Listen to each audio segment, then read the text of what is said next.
This segment of Naperville Sports Weekly is brought to you in part by the Daily Herald. Well, Jim, we're here at all seasons hearing some hockey sounds. NHL fans are disappointed, but you guys are playing a lot of hockey. It's your first year head coach of the Warrior program. I know you've been an assistant past 5 years or so. What's it kind of been like stepping back into that role after having some previous head coaching experience? It's a big change. I mean, when I was here for the last 4 or 5 years, being assistant coach was really nice. It was a great organization. They let me come out with the other head coach. I ran the practices. I didn't have to get involved with a lot of the extra meetings, the parents, the scheduling, discipline. Now the role has changed. I'm back doing it again. So it's a little bit of a change. It was a nice vacation from away, but it's still the same game. Nothing's really changed. I know you guys lost quite a bit last year when it comes to seniors. You lost Kyle McCauley, a guy that played defense for you, but really kind of ran things from the point back there, especially on the power play.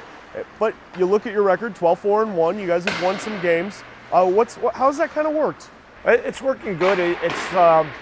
We got kind of like 2 different power plays we're working right now. We're still trying to get it tweaked in a little bit. We're having a little bit of time, but it's everybody buying into what I want them to execute out there. And it's been a little rough at the beginning because we just can't get that one pass, or we can't get that guy open, or it's bouncing away.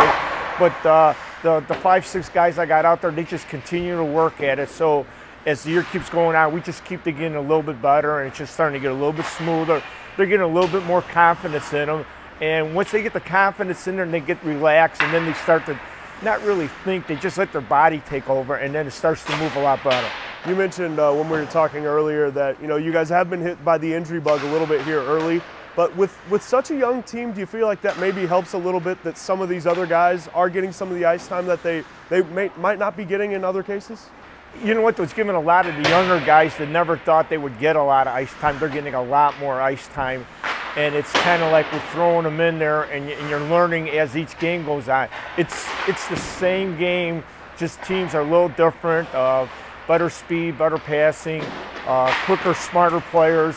So the guys that I got, by the time they think that they're going to try to put a move on somebody, these guys already see it and know what this guy's going to do ahead of time. So they're learning, and it's kind of good though. It's fun for me, it's fun for them too, but at times it's frustrating because they come off. How does he know that? Well, you kind of showed it. You told him just what you're going to do before you did it. So, so it's working though. It's progress, but I like the way that we're going. We're really working hard. Everybody's working hard, and I can't say one real leader. I have at least 5 or 6 guys that are really taking the role of being the leadership, being captains all at once. Even though we really have only three with the letter C on them, I have 3 other guys that take up and just help out all the time. When it comes to the league, a name change in the offseason, some different leadership at the top in the league, but for you guys, the only change? Look at it, you're playing more games. What does that kind of provide to you as a coach when you're seeing some of these league teams 3 times now instead of 2, and you see more out of your team as well? You know, it's making a little bit better of a small rivalry among our own league because, last year you played them and most of the time everybody was split. Well, this year we've played a couple teams we split. Coming into this weekend, we're going to see 1 or 2 teams that we split with, and the following weekend we're going to have the same thing again. So it's going to put a little head and shoulders. Which way are we going to be? Are we going to be that good team that could split with a team and play the 3rd game and really come out, or are we just going to just buckle underneath and see what happens here?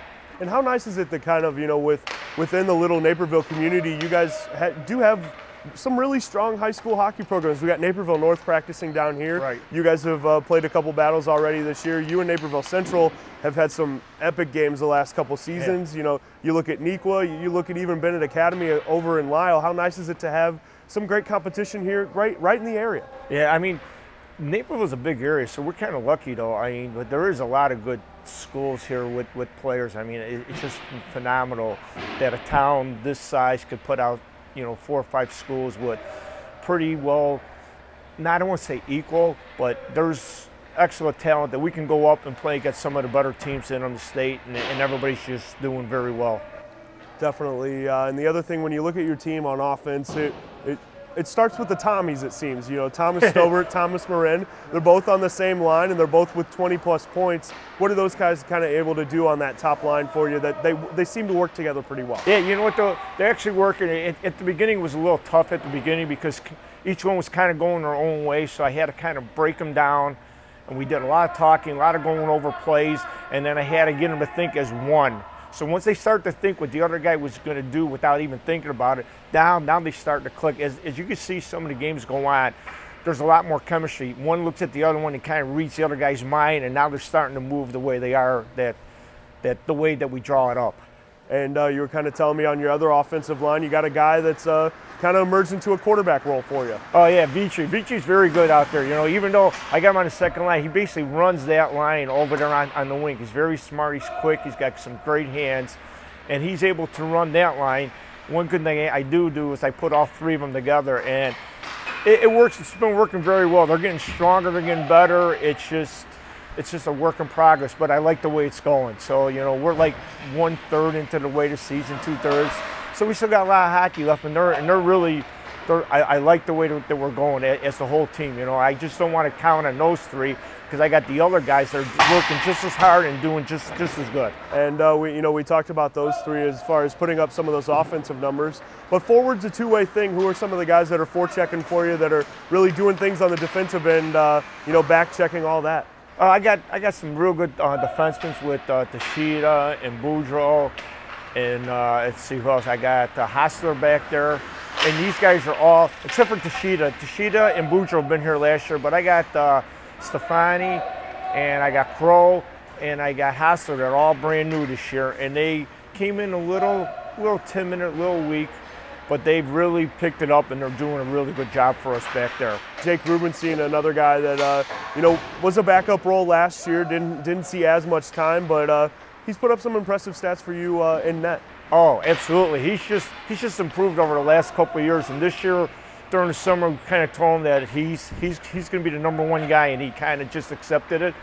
And right now, as he practices, I think he works harder in practice than he does during the game because he knows what our practice is for. It's like a high, fast tempo, quick, and he knows he's going to get shots all over. So if he can start to stop our guys shooting most of the time, hopefully during the game we don't give them as many good shots, and he could always see them. So he's really playing heads big time.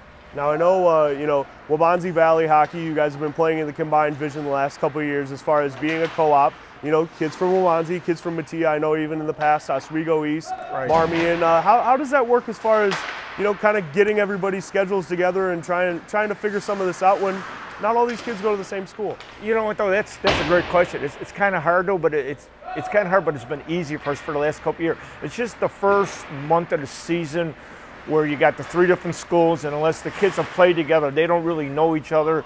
So that's where I come in and kind of get them to mingle with guys a little bit more, loosen up, and make them feel like they're part of this, make them feel like it's a family here. And then they start to loosen up, and then when you see them start to loosen up, then they want to play a little bit more. They want to work a little harder. Doesn't mean that they have to see everybody in school all day. It's just when they come here, we're just working together. The other thing that kind of comes with high school hockey is it seems like a lot of these coaches that we talk to, they're like, year in, year out, I'm not sure who's going to be on my team sometimes. If guys are going to play club or, Tier 1, some of these other options. What's kind of the selling point for you as a coach when you're, you got a kid that's on the fence, but they want to come out and play high school hockey? That's kind of a tough question because we lost a couple kids here to play travel. They would have helped us out probably very well, but we're just a pure high school team, and I think this year for us it worked a lot better because we don't have to worry about if that guy's going to be here this week. Does his schedule correspond with a travel team? So actually it worked out nicer for us because everybody knows it's only us. When we go in the locker room, it's the same 17 guys. There's going to be no change, of course, unless there's a injury or something, but they look better for it. Jim, we've talked about a lot of, working some younger guys into the fold, figuring out kind of what you have. What's your expectations for this team as we, move through the holidays? I know there's a big tournament right after Christmas, and from there it's Metro West playoffs and state tournament. What are you expecting from the Warriors? I'm expecting us to probably, when we go into the Blackhawk tournament, we should probably do okay. But as the rest of the Metro or the Illinois West, whatever it's called, goes on, I think we should be probably in the top 4. That's a tough thing to say maybe right now, but I see the way that these kids, you know, we got them working, and I think it's very doable to be within the top 4. Definitely. Definitely. We'll let you get back to it, Jim. Thanks for giving us some time. Thank you.